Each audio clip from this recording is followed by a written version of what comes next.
Good morning student, स्वागत है आपका एमडी स्कूल के ऑनलाइन कक्षाओं में। आज अपने नया टॉपिक लेके आए हैं। कक्षा 10th के अंदर दूसरे लेसन का नया टॉपिक है परिसंचरण तंत्र। इससे पीछे वाले टॉपिक में अपने उत्सर्जन तंत्र पढ़ा, उत्सर्जन की इकाई नेफ्रॉन के बारे में पढ़ा, उसकी क्रियाविधि पढ़ ली, यानी मूत्र निर्माण की प्रक्रिया। आज अपने नए टॉपिक के साथ आए हैं जिसका नाम है उत्सर्जन ये परिसंचरण तंत्र। परिसंचरण तंत्र क्या होता है कि जो निम्न श्रेणी के जीव होते हैं उन निम्न श्रेणी के जीवों में O2 और CO2 आदि का जो परिवहन है वो सीधा ही वातावरण के संपर्क में इनकी कोशिकाएं रहती है, तो सीधा ही इन्हीं कोशिकाओं के वातावरण में संपर्क में आने से हो जाता है। लेकिन जो उच्च श्रेणी के जीव होते हैं उनकी कोशिकाएं सीधे वातावरण के संपर्क में नहीं रहती, तो उन उच्च श्रेणी के जीवों के अंदर विभिन्न पदार्थों के परिवहन के लिए एक तंत्र की आवश्यकता होती है जो उन पदार्थों का क्या कर सके, परिवहन। जैसे कि खाद्य पदार्थों के परिवहन के लिए, उत्सर्जित पदार्थों के परिवहन के लिए, गैसों के परिवहन के लिए एक तंत्र की आवश्यकता होती है जिसे क्या बोलते हैं अपने परिसंचरण तंत्र। और जीवों के अंदर ये जो परिसंचरण होता है ये दो प्रकार का होता है। एक होता है खुला परिसंचरण और दूसरा होता है बंद परिसंचरण।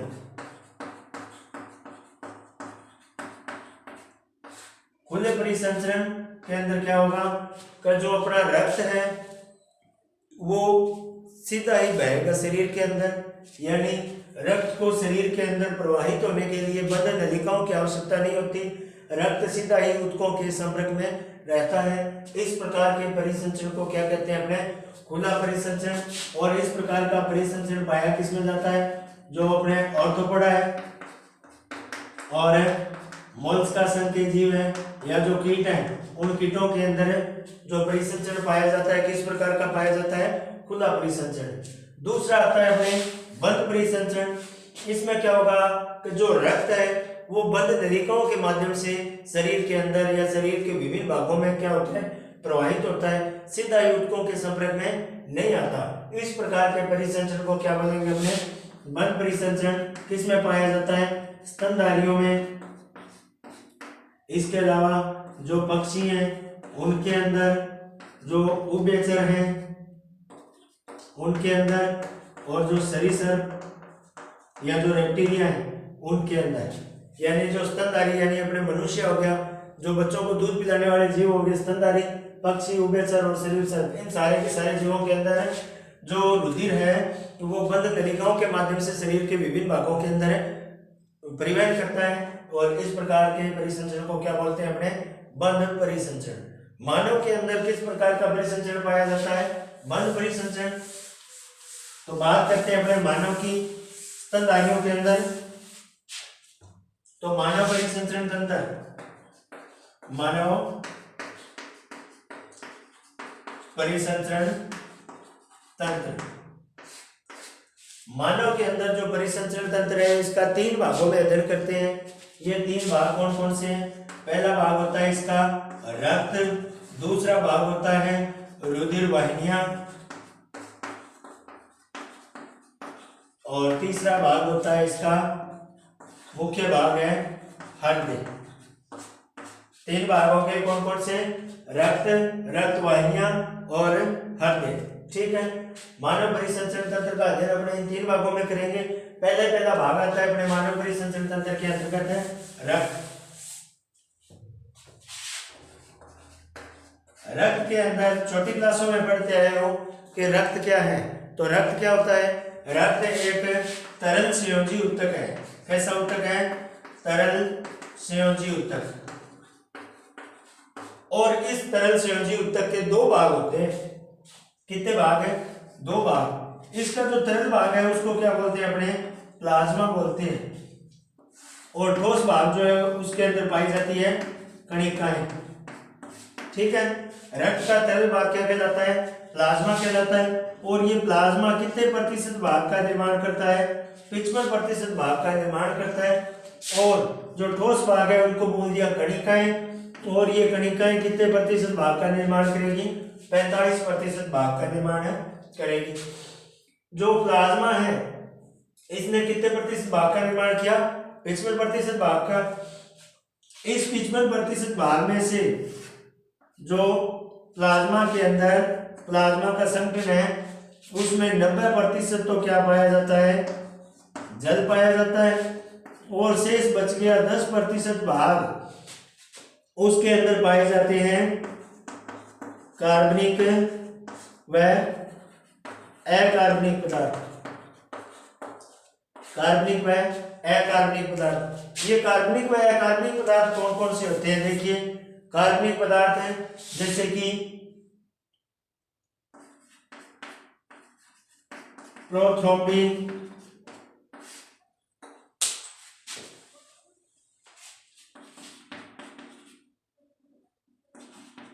फाइब्रिनोजन, ये रक्त का थक्का बनाने वाली प्रोटीन है। कौन कौन सी? प्रोथ्रोम्बिन और फाइब्रिनोजन, जो कि क्या करती है? रक्त का थक्का बनाती है।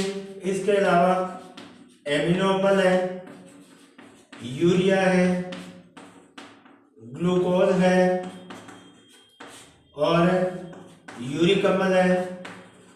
ये सारे के सारे कौन कौन से हैं?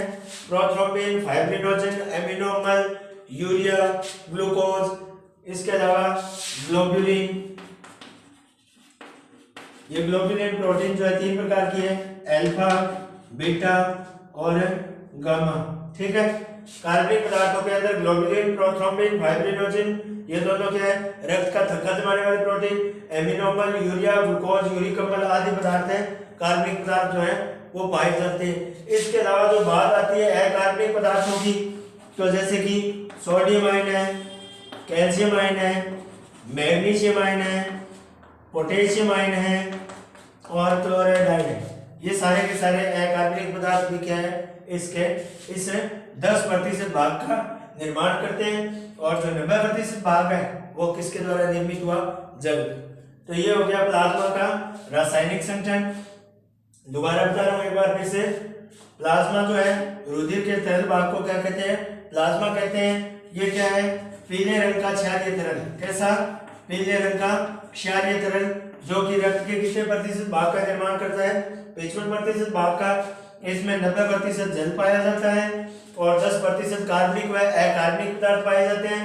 कार्बनिक पदार्थ जैसे ग्लोबुलिन, प्रोथ्रोम्बिन, फाइब्रिनोजन, एमिनो अम्ल, यूरिया, ग्लूकोज, यूरिक अम्ल आदि पाए जाते हैं। और अकार्बनिक पदार्थ जैसे sodium, calcium, magnesium, potassium, chloride ion आदि पाए जाते हैं। ये हो गया रक्त का तरल भाग, जिसे क्या बोला आपने? प्लाज्मा।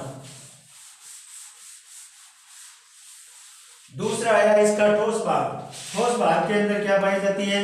कणिकाएं। और ये जो कणिकाएं हैं, रक्त कणिकाएं, ये 3 प्रकार की पढ़ते हैं अपने। कितने प्रकार की? 3 प्रकार की। पहले प्रकार की रक्त कणिकाएं हैं कौन कौन सी? पहले प्रकार की आरबीसी। पहले प्रकार की रक्त कणिकाएं आरबीसी, या इनको बोलते हैं अपने रक्ताणु। क्या बोलते हैं? रक्ताणु, या बोलते हैं इनको इरिथ्रोसाइट।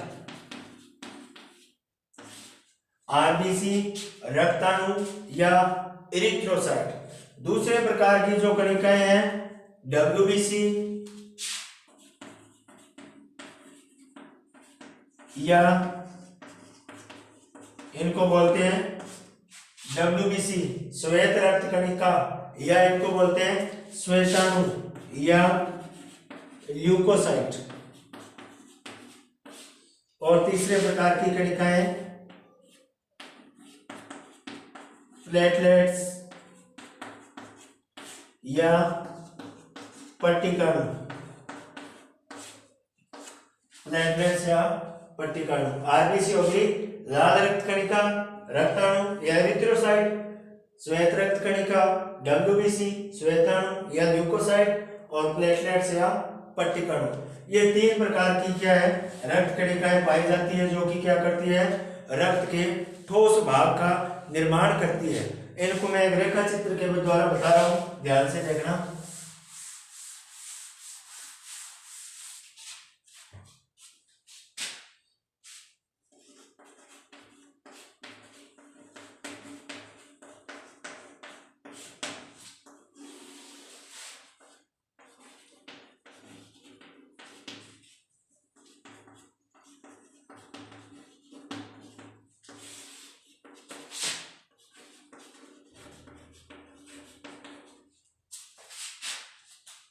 इनको क्या बोल दिया, रक्ताणु या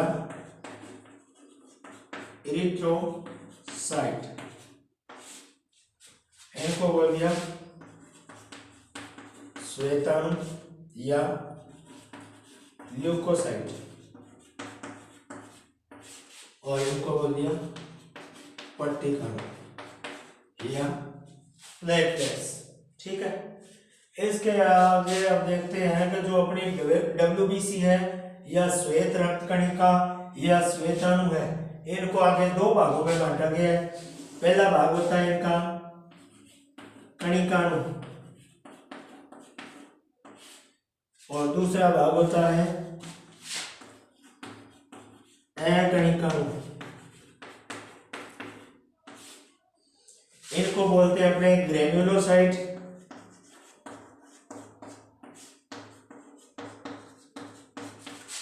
और इनको बोलते हैं एग्रेन्युलोसाइट।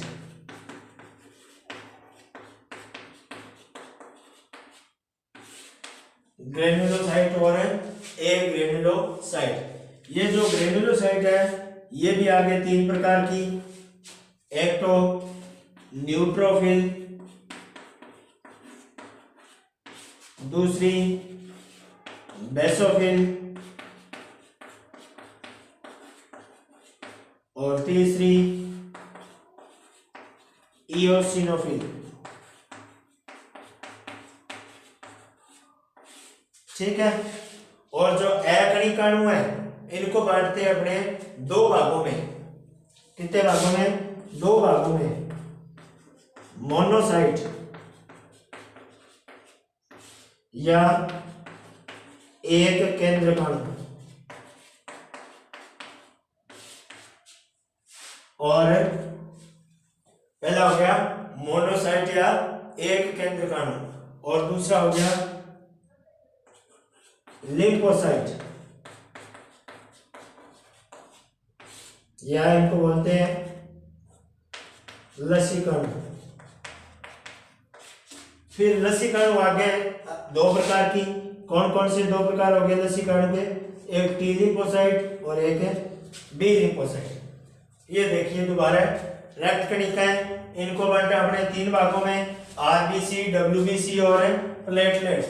आरबीसी रक्ताणु या इरिथ्रोसाइट, डब्ल्यूबीसी श्वेताणु या ल्यूकोसाइट और प्लेटलेट्स या पट्टिकाणु। जो श्वेताणु या डब्ल्यूबीसी है इनको दो भागों में बांटा, कणिकाणु यानी जिनके अंदर कणिकाएं पाई जाती है और अकणिकाणु यानी जिनके अंदर कणिकाएं नहीं पाई जाती, इनको बोलते हैं ग्रेन्युलोसाइट और इनको बोलते हैं एग्रेन्युलोसाइट। ग्रेन्युलोसाइट आगे तीन प्रकार की, न्यूट्रोफिल, बेसोफिल और इओसिनोफिल, और एग्रेन्युलोसाइट आगे दो प्रकार की, मोनोसाइट है एक केंद्रकाणु और लिम्फोसाइट है या लसीकाणु। लसीकाणु आगे दो प्रकार के हैं, टी लिम्फोसाइट और बी लिम्फोसाइट।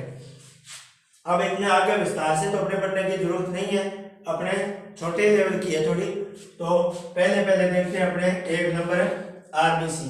आरबीसी जो है वो क्या करती है? गैसों का परिवहन करती है। क्या करती है? गैसों का परिवहन। क्यों? क्योंकि इसके अंदर श्वसन वर्णक पाया जाता है। क्या पाया जाता है? श्वसन वर्णक। कौन सा? हीमोग्लोबिन पाया जाता है, हीमोग्लोबिन। और उसी हीमोग्लोबिन के कारण इसका रंग रक्त का क्या होता है? लाल रंग होता है। आरबीसी के अंदर गैसों का परिवहन करने के लिए श्वसन वर्णक पाया जाता है, कौन सा? हीमोग्लोबिन। और उस हीमोग्लोबिन की उपस्थिति के कारण ही इनका रंग क्या होता है? लाल होता है। अतः रक्त का रंग कैसा हो गया? लाल। इनका जो जीवन काल होता है वो कितना होता है? लगभग 120 दिन होता है। ठीक है, और जो हीमोग्लोबिन है यानी Hb है वो ऑक्सीजन के 4 अणुओं के साथ संयोजित होता है। कितने अणुओं के साथ? 4 अणुओं के साथ। और क्या बनाता है? Oxy haemoglobin. क्या बनाता है? Oxy haemoglobin. हीमोग्लोबिन का एक अणु ऑक्सीजन के 4 अणुओं के साथ संयोजित होकर ऑक्सी हीमोग्लोबिन बनाता है। ठीक है, यानी ऑक्सीजन के परिवहन में सहायता करता है। दूसरे प्रकार की जो रक्त कणिकाएं आई वो कौन सी है? डब्ल्यूबीसी, या इनको बोला श्वेत रक्त कणिका, या इनको बोलते हैं अपने श्वेताणु, और ल्यूकोसाइट। ठीक है। इनका मुख्य कार्य होता है प्रतिरक्षा तंत्र को मजबूत बनाना या रोगों से लड़ने का कार्य होता है। ठीक है। जीवन काल लगभग 3 से लेकर 5 दिन तक होता है। ठीक है। और 2 भागों में बांटते हैं इनको, कणिकाणु और अकणिकाणु। ये जो कणिकाणु होती है इनके अंदर कणिकाएं पाई जाती है, बहुकेंद्रिकीय बोल सकते हैं इनको, बहुकेंद्रिकीय यानी बहुत से केंद्रक पाए जाते हैं, और अकणिकाणु के अंदर एक ही केंद्रक पाया जाता है। ये जो अकणिकाणु का पहला भाग है एक केंद्रकाणु या मोनोसाइट, और दूसरा भाग है लिपोसाइट। लिपोसाइट जो है 2 प्रकार की, एक तो है टी लिपोसाइट और एक है बी लिपोसाइट। ये लिपोसाइट कोशिकाएं क्या करती है, कणिकाएं प्रतिरक्षा तंत्र को मजबूत बनाने का कार्य करती हैं। अपने ग्रंथि पढ़ के आए थे, अंतःस्रावी ग्रंथियों में एक थाइमस ग्रंथि, थाइमस ग्रंथियों में पढ़ा था। जो लिपोसाइट टी लिपोसाइट है उन कोशिकाओं को परिपक्व करता है कौन सा हार्मोन है, थाइमोसिन हार्मोन। अतः उसको क्या बोला था, लिपोसाइट का प्रशिक्षण केंद्र बोला था। इसके अलावा जो कणिकाणु है ये न्यूट्रोफिल है, बेसोफिल है और एसिनोफिल, ये भी क्या करती है, अपने प्रतिरक्षा तंत्र को मजबूत बनाने का कार्य करती है। तीसरे प्रकार की जो कणिकाएं आई जिनको बोलते हैं पट्टिकाणु या प्लेटलेट्स, ये क्या करती है, रक्त का थक्का बनाती है। यानी किसी स्थान पर चोट लग जाए और उस स्थान से रक्त बहना प्रारंभ हो जाए तो उस स्थान पर एकत्रित होकर रक्त का थक्का बनाने का कार्य जो है वो कौन करेगी, प्लेटलेट्स। और इनका जीवन काल भी क्या होता है, 2 से लेकर 5 दिन तक होता है। ठीक है। आई बात ध्यान में, आरबीसी जीवन काल 120 दिन, गैसों का परिवहन करेगी। और लाल रंग का वर्णक पाया जाता है हीमोग्लोबिन, जो ऑक्सीजन के 4 अणुओं के साथ संयोजित होकर ऑक्सी हीमोग्लोबिन बनाता है। डब्ल्यूबीसी प्रतिरक्षा तंत्र को मजबूत बनाती है। जीवन काल 3 से 5 दिन होता है। 2 प्रकार की कणिकाणु और अकणिकाणु, और प्लेटलेट्स या पट्टिकाणु रक्त का थक्का बनाती है। जीवन काल इनका भी 2 से लेकर 5 दिन तक होता है। ये हो गई अपने पहला पार्ट इसका। दूसरा पार्ट रक्त का, रक्त कणिकाएं। इसके बाद परिसंचरण तंत्र का अपने देखते हैं दूसरा पार्ट। परिसंचरण तंत्र का दूसरा पार्ट कौन सा था, पहला पार्ट हो गया पूरा अपना रक्त। रक्त को बांटा 2 भागों में, तरल भाग क्या कहलाया, प्लाज्मा, और ठोस भाग कणिकाएं, जो पढ़ ली अपने कितने प्रकार की, 3 प्रकार की। दूसरा पार्ट है इसका रक्त वाहिनियां। रक्त वाहिनियां, ये जो रक्त वाहिनियां हैं किनको बोलते हैं, अपने रक्त वाहिनियां, यानी वे नलिकाएं जिनके माध्यम से रक्त प्रवाहित होता है। ठीक है, उनको क्या बोल दिया, रक्त वाहिनियां। ठीक है। ये रक्त वाहिनियां भी कितने प्रकार की होती है, 3 प्रकार की। कितने प्रकार की, 3 प्रकार की। देखते हैं कौन कौन सी। पहली है धमनियां, दूसरे प्रकार की है शिराएं, और तीसरे प्रकार की होती है केशिकाएं। ठीक है, धमनियां, शिराएं और केशिकाएं। धमनियां आगे चलकर सूक्ष्म नलिकाओं में विभाजित हो जाती है जिनको बोलते हैं अपने धमनिकाएं। शिराएं आगे चलकर सूक्ष्म नलिकाएं बनाती है जिनको बोलते हैं अपने शिरिकाएं। ठीक है। और केशिकाएं नाम से स्पष्ट होता है, केश के समान है या अपने बालों के समान पतली सूक्ष्म नलिकाएं जिनको बोलते हैं केशिका। कार्य क्या है, धमनियां व शिराओं को जोड़ने का कार्य, यानी धमनियां व शिराओं को जोड़ने का कार्य कौन करती है, वे सूक्ष्म नलिकाएं जो धमनियां व शिराओं को जोड़ने का कार्य करती हैं क्या कहलाती है, केशिकाएं। अब बात करते हैं अपने धमनियों के बारे में। तो वे रुधिर वाहिनियां जो कि क्या करती है, जिनके अंदर शुद्ध रुधिर प्रवाहित होता है उनको क्या बोलते हैं, अपने धमनियां कहते हैं। या वे रुधिर वाहिनियां जो शुद्ध रुधिर को शरीर के विभिन्न भागों में लेकर जाती हैं उनको क्या बोलेंगे, अपने धमनियां। दूसरी है शिराएं, वे रुधिर वाहिनियां जो अशुद्ध रुधिर को हृदय के अंदर लेके आती है क्या कहलाती है, शिराएं। तो इनके अंदर कौन सा रुधिर प्रवाहित हुआ, अशुद्ध, और धमनियों के अंदर कौन सा रुधिर प्रवाहित हुआ, शुद्ध रुधिर। लेकिन एक अपवाद है कि जो अपनी फुफ्फुसीय धमनी है, फुफ्फुसीय धमनी यानी जो फेफड़ों के अंदर जाती है, उसके अंदर कौन सा रुधिर प्रवाहित होता है, अशुद्ध रुधिर। कौन सा रुधिर है, अशुद्ध रुधिर। यहाँ पर भी एक अपवाद है, जो अपनी है फुफ्फुसीय शिरा, फुफ्फुसीय शिरा, उसके अंदर शुद्ध रुधिर प्रवाहित होता है। यानी ये क्या करती है, फेफड़ों से रक्त को शुद्ध होने के पश्चात लेके आती है, और ये शुद्ध होने के लिए फेफड़ों में रक्त को लेके जाती है। दोबारा, वे रुधिर वाहिनियां जो हृदय से शरीर के विभिन्न भागों तक शुद्ध रुधिर लेके जाती है, क्या कहलाती है, धमनियां कहलाती है। लेकिन फुफ्फुसीय धमनी के अंदर कौन सा रक्त प्रवाहित होता है, अशुद्ध रक्त। दूसरी, वे रुधिर वाहिनियां जो शरीर के विभिन्न भागों से अशुद्ध रक्त हृदय में लेके आती है, उनको क्या बोला, शिराएं। लेकिन फुफ्फुसीय शिरा में कौन सा रक्त प्रवाहित होता है, शुद्ध रक्त। ये जो धमनियां होती है, इनका व्यास जो होता है वो कम होता है, और इनकी जो भित्ति होती है वो क्या होती है, मोटी होती है। अतः इनके अंदर रुधिर दाब क्या होगा, अधिक होगा। देखिए, इनकी भित्ति मोटी होगी तो क्या होगा, इनका व्यास कम होगा, और व्यास कम होगा तो इनके अंदर रुधिर का दाब अधिक होगा। शिराएं जो होती हैं, इनकी भित्ति क्या होगी, पतली, इनकी भित्ति पतली। अब भित्ति पतली होगी तो व्यास क्या होगा, अधिक होगा, और इनका व्यास अधिक है तो इनका इसके अंदर रुधिर दाब जो है वो क्या होगा, कम। आई बात समझ में? यानी इनकी भित्ति मोटी और व्यास कम और रुधिर दाब अधिक, इनकी भित्ति पतली, व्यास अधिक और रुधिर दाब क्या हो जाएगा, कम।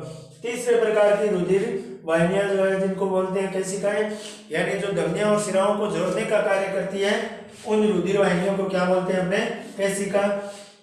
ये हो गई अपने 3 प्रकार की रुधिर वाहिनियां। अब अपने नेक्स्ट क्लास के अंदर अपने परिसंचरण तंत्र का तीसरा भाग पढ़ेंगे, हृदय, हृदय की क्रियाविधि और दोहरा परिसंचरण। धन्यवाद।